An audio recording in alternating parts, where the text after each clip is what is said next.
As we get older, many homeowners wonder how to make their retirement income stretch further.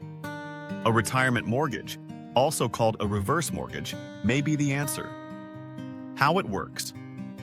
With a retirement mortgage, homeowners 62 and older can access the equity in their home without selling it or making monthly mortgage payments. Instead, the loan balance grows over time and is repaid when you sell the home, move out, or pass it on. Who it helps most.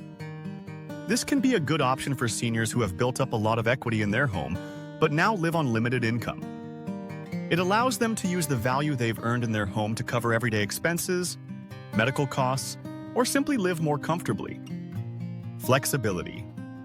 Funds can be received as a lump sum, monthly payments, or a line of credit. This flexibility helps retirees gain more financial security and peace of mind. Key considerations. It's not for everyone. A retirement mortgage reduces the equity in your home, and heirs will need to pay off the balance if they want to keep the house.